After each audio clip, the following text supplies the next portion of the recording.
Big breaking news చూస్తున్నాం. KCR BRS భవన్లోకి Telangana ఉద్యమకారులు ఒక్కసారిగా చొచ్చుకుపోయారు. చొచ్చుకుపోయినటువంటి తెలంగాణ ఉద్యమకారులు కేసీఆర్ పైన ఘాట్ అయినటువంటి వ్యాఖ్యలు చేశారు.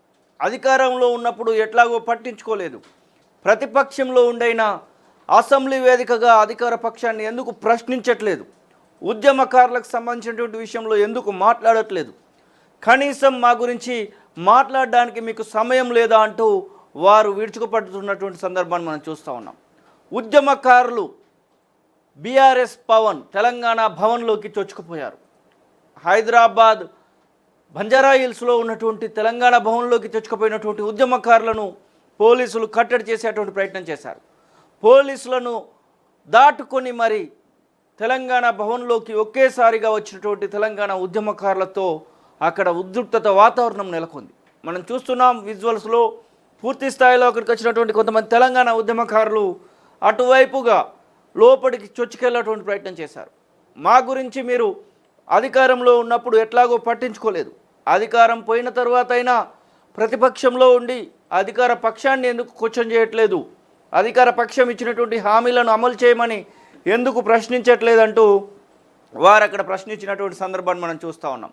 చాలా వరకు తెలంగాణ ఉద్యమకారులకు సంబంధించినటువంటి విషయంలో అక్కడ ఉద్రిక్తమైనటువంటి వాతావరణమే నెలకొంది. భారీ ఎత్తున అక్కడికి వచ్చినటువంటి పలువురు తెలంగాణ ఉద్యమకారులను పోలీసులు అక్కడ అడ్డుకునేటువంటి ప్రయత్నం చేశారు. పోలీసులకి తెలంగాణ ఉద్యమకారులకి మధ్య ఒక తోపులాట వాతావరణం నెలకొంది.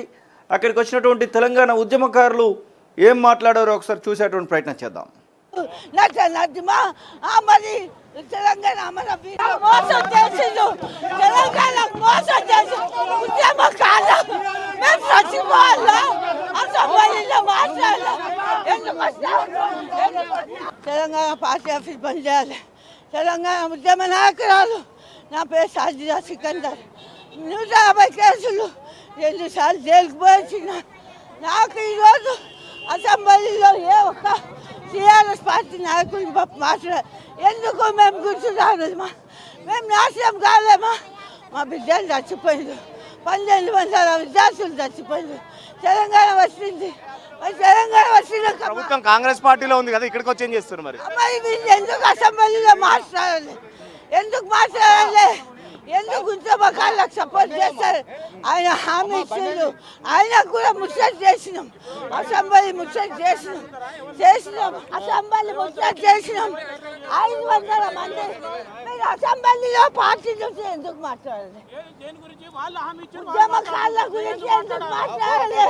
మేము అది కోపం లేదు, మన టీఆర్ఎస్ పార్టీ మాట్లాడొద్దా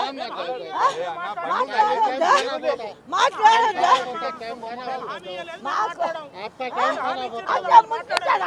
మా గొడ్ల పడతారా, మా గోడి కట్టారా, మా బిడ్డలు ఆత్మహత్య చేసుకోవాలా?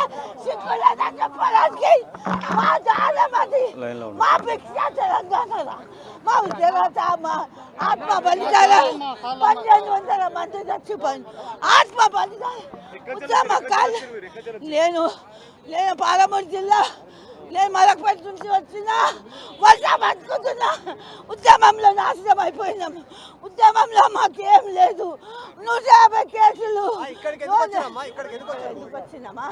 ఈ పార్టీ అసెంబ్లీలో మాట్లాడాలి, ఉద్యమకారుల గురించి మాట్లాడాలి కదా, అసెంబ్లీలో కూర్చున్నారు కదా, మాట్లాడాలి కదా, ఎందుకు మాట్లాడుతున్నారు? అధికారులు ఉన్న ముచ్చట చేసినాం, అసెంబ్లీ ముచ్చట చేసినాం. కవితమ్మ మాట్లాడింది, విజయశాంతి మాట్లాడింది, కోదండ మాట్లాడిండు, కానీ టీఆర్ఎస్ పార్టీ మాట్లాడుతుంది. ఎందుకు మాట్లాడలేదు? ఎందుకు మౌనం? భిక్షమేమి ఇచ్చినాం, ఉద్యమకాలు ఇచ్చినాం, ఆత్మ బలిదానాలు చేసి ఉద్యమ వీరులు ఇచ్చినాం. మా భిక్ష తెలంగాణకి మేనిఫెస్టో పెట్టిండు రేవంత్ రెడ్డి, అసెంబ్లీ ముచ్చట చేసినాము, మేము గోడి కట్టాము. చుట్టూ ముచ్చు ఉద్యమకాలు నడిమా మరి తెలంగాణ ఉద్యమకారులందరూ కూడా ఒక్కసారిగా చొచ్చుకొచ్చి వారు మాట్లాడినటువంటి మాటలు మనం చూస్తూ ఉన్నాం. అసలు అక్కడ ఏం జరిగిందో అడిగి తెలుసుకుందాం. మా ప్రతినిధి సురేష్ ఫోన్ లైన్లో అందుబాటులో ఉన్నాడు. సురేష్, ఏంటి అసలు తెలంగాణ భవన్ వద్ద ఉద్రిక్తత వాతావరణం నెలకొన్నట్టుగా విజువల్స్లో కనబడతా ఉంది. అక్కడ ఏం జరిగింది, వచ్చినటువంటి వాళ్ళు ఎవరు, ఏమని చెప్పారు? Thank you Srinu. ఏదైతే తెలంగాణ ఉద్యమకారులు అంటూ పొద్దున తెలంగాణ భవన్ దగ్గరికి డైరెక్ట్ గా ఆఫీస్ లోకి వచ్చే ప్రయత్నం చేశారు, భవన్ లోకి చొచ్చుకునే వచ్చే ప్రయత్నం చేశారు. ఏదైతే కాంగ్రెస్ ప్రభుత్వం హామీలు ఇచ్చిందో బాకీ కార్డులు అని చెప్పేసి జూబ్లీహిల్స్ ఎలక్షన్ టైంలో బీఆర్ఎస్ పార్టీ బాకీ పడ్డ కార్డులకు సంబంధించి ఎవరైతే ఎంత బాకీ పడ్డారని చెప్పేసి దానికి సంబంధించి ఒక కార్డ్స్ కూడా ప్రింట్ చేసిన పరిస్థితి. సో అదే కార్డ్స్ తోని తీసుకొచ్చి తెలంగాణ ఉద్యమకారులు అంటూ భవన్ లోకి చొచ్చుకొని వచ్చే ప్రయత్నం చేశారు. సో ఎందుకంటే కాంగ్రెస్ ప్రభుత్వం కూడా ఉద్యమకారులకు సంబంధించి చాలా హామీలు ఇచ్చింది. బట్ బీఆర్ఎస్ పార్టీ అన్ని అంశాలకు సంబంధించి మాట్లాడుతుంది కానీ ఈ ఉద్యమకారులకు సంబంధించి మాత్రం ఎక్కడ మాట్లాడట్లేదు అని చెప్పేసి చెప్తున్న పరిస్థితి. సో ఉద్యమకారులకు న్యాయం జరగాలంటే ప్రభుత్వం దగ్గర ఒత్తిడి పెంచాలి. సో దానికి సంబంధించి ఉద్యమకారులు కూడా పెద్ద ఎత్తున పొద్దున తెలంగాణ భవన్ కి అయితే వచ్చిన పరిస్థితి. సో తర్వాత కొద్దిసేపు కూడా అటు ఉద్యమకారులకు ఇటు తెలంగాణ భవన్ లో పనిచేస్తున్న సిబ్బంది కూడా కొంచెం వాగ్వివాదమైంది. ఎందుకు ఇప్పుడు ప్రభుత్వం ఇక్కడ మేము లేము కదా, మా దగ్గరికి ఎందుకు వచ్చారంటూ కూడా కొంత వాగ్వివాదం చేసుకుంది. సో వచ్చిన వాళ్ళు డిమాండ్ ఏంటంటే ఖచ్చితంగా ఏదైతే మొన్న ఎమ్మెల్సీలో విజయశాంతి మాట్లాడిందో అసెంబ్లీలో ఇంకా ఇట్లా మా సమస్యలపై మాట్లాడాలి, వేరే ప్లాట్ఫామ్స్ లో కూడా ఉద్యమకారులకు సంబంధించి మా సమస్యలు ప్రభుత్వం దృష్టికి తీసుకెళ్ళాలి, ప్రభుత్వం మీద ఒత్తిడి పెంచాలి. ప్రభుత్వంలో ఉన్నప్పుడు కూడా ఏదైతే బీఆర్ఎస్ ప్రభుత్వంలో ఉన్నప్పుడు కూడా కొంతమంది ఉద్యమకారులను పట్టించుకోలేదు. సో కనీసం ప్రతిపక్షంలోనైనా పట్టించుకోవాలి. ఖచ్చితంగా ఏదైతే అన్ని హామీలకు సంబంధించి ప్రభుత్వాన్ని నిలదీస్తున్నారో ఉద్యమకారులకు సంబంధించి కూడా ఖచ్చితంగా ప్రభుత్వాన్ని నిలదీయాలంటూ పెద్ద ఎత్తున ఒక 20-30 మంది ఉద్యమకారులు కూడా తెలంగాణ భవన్లోకి చొచ్చుకునే ప్రయత్నం చేశారు. వెంటనే అక్కడ ఉన్న పోలీసులు కూడా వెంటనే వారిని అరెస్ట్ చేసి దగ్గర ఉన్న పోలీస్ స్టేషన్ లో కూడా పంపించిన పరిస్థితి. అంటే వాళ్ళు ప్రధానమైనటువంటి డిమాండ్ ఏంటి? వీళ్ళు మాట్లాడట్లేదు అని ఒకటేనా, లేకపోతే ఏదైనా ఇంటెన్షనల్గా వచ్చారనుకోవచ్చా? ఖచ్చితంగా వాళ్ళు మాట్లాడట్లేదనే చెప్తున్నారు. వాళ్ళ వర్షన్ ఏంటంటే ఎందుకంటే అన్ని అంశాల మీద మాట్లాడి కేవలం ఉద్యమకారులు మాత్రం ఎక్కడా పట్టించుకోవట్లేదు, అటు ప్రభుత్వం పట్టించుకోక ఇటు కనీసం ప్రతిపక్షం కూడా అడిగే పాపన పోలేదు. ఖచ్చితంగా మా గురించి మాట్లాడాలి. గతంలోనే మేము అసెంబ్లీకి మొన్నటికి మొన్న అసెంబ్లీ సమావేశాలు జరిగినప్పుడు కూడా ఇటు అసెంబ్లీని ముట్టడించాము, అటు గాంధీ భవన్ ముట్టడించామని చెప్తూనే దాంట్లో భాగంగానే ఇప్పుడు బీఆర్ఎస్ పార్టీ మాట్లాడట్లేదు కాబట్టి ఖచ్చితంగా బీఆర్ఎస్ పార్టీ మీద మేము వచ్చి కలవడానికి వచ్చాము, కానీ పోలీసులు మమ్మల్ని అరెస్ట్ చేశారు భవన్ లోకి సంబంధించి, మమ్మల్ని రానివ్వకుండా అని చెప్పేసి ఉద్యమకారులు కూడా చెప్పిన పరిస్థితి. అంటే ప్రధానంగా ఎంతమంది ఉండొచ్చు? ఒక పెద్ద ఆవిడ కనబడతా ఉంది, దానిలో 150 కేసులు ఉన్నాయి, నేను 2 సార్లు జైలుకు వెళ్ళొచ్చానని చెప్తా ఉంది. తను చెప్తున్నటువంటి మాటలు ఇప్పుడు చాలా వైరల్గా కనబడతా ఉన్నాయి. ఏంటి అసలు తనకు సంబంధించి ఏం న్యాయం కావాలని కోరుతా ఉంది తను ఉద్యమకారురాలుగా?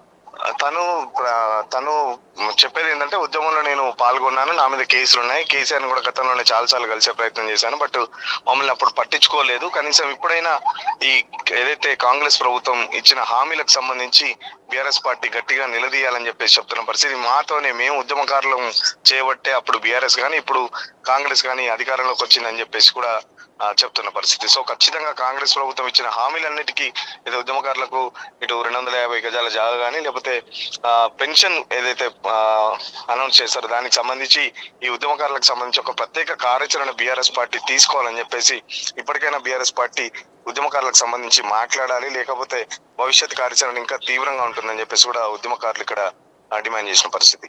Thank you Suresh, thank you so much. Yes, మొత్తం మీద ఉద్యమకారులు తెలంగాణ భవన్ వైపుగా చొచ్చుకొచ్చినటువంటి ఉద్యమకారులు పూర్తి స్థాయిలో మాకు న్యాయం చేయట్లేదు, ఇక్కడ ఉన్నటువంటి ప్రభుత్వము ఎట్లాగో న్యాయం చేయట్లేదు, ప్రతిపక్షంలో ఉన్నటువంటి మీరైనా ఖచ్చితంగా న్యాయం చేయాలని చెప్పి మాట్లాడుతున్నటువంటి సందర్భాన్ని అయితే మనం చూస్తూ ఉన్నాం. ఉద్యమకారులు కేసీఆర్ పైన తిరుగుబాటు భావిట ఎగురవేశారా అంటే అవుననేటువంటి సమాధానం అయితే వస్తూ ఉంది. చూడాలి మరి ఈ విషయంలో ఇంకా ఏమైనా ఆలోచన చేస్తారా? మరి ఏప్రిల్ 27న ఒక సభ కూడా బీఆర్ఎస్ పార్టీ పెట్టుకోబోతా ఉంది. ఆ సభ విషయంలో ఏదైనా కార్యాచరణ ఉద్యమకారులు తీసుకుంటారా? వీటన్నింటికి కూడా కాలమే సమాధానం చెప్తా ఉంది. అసలైన తొలి వెలుగు. ఫాలో వాట్సాప్ @తొలి వెలుగు అఫీషియల్.